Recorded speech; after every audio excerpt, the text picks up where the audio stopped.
Hi everyone, today we're going to learn how to harvest oregano.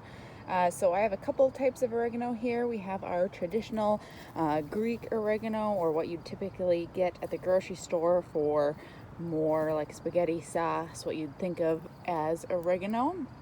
And then I have our Italian oregano, also known as wild marjoram. So the main difference with this, you can just see, is one has purple flowers and one has white.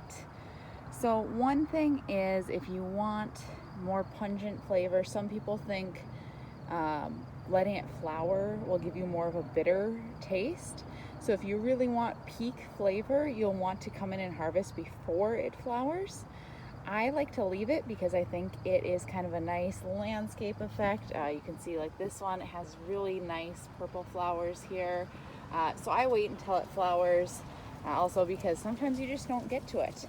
But then when you come in, obviously you could come in and pick off single leaves, but it's going to take forever if you do it that way.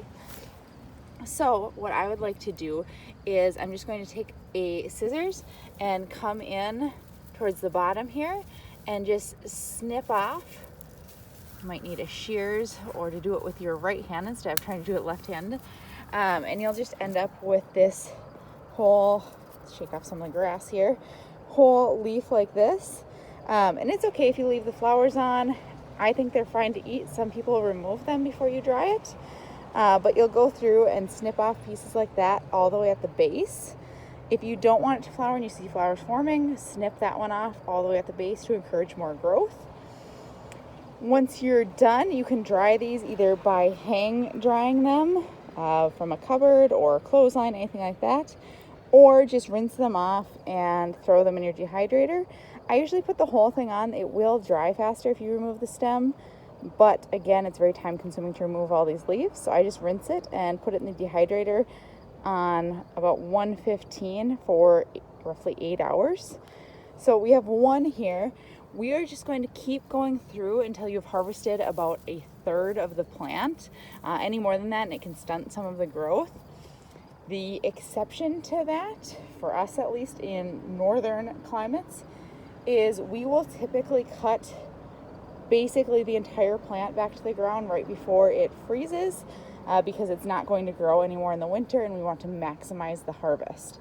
And we've had good luck with that coming back every year, so that is just one thing to consider. We have found that in clay soils, the Italian oregano or wild marjoram grows quite a bit better, but join us for our how to grow video. Otherwise, like I said, you'll just come in and snip at the base. You can see this spreads kind of like mint, so if you want to grow more, feel free to let it just spread out like that. Otherwise just kind of pick around the plant, make sure there's enough to keep it going. Thanks for joining us and hope that helps you.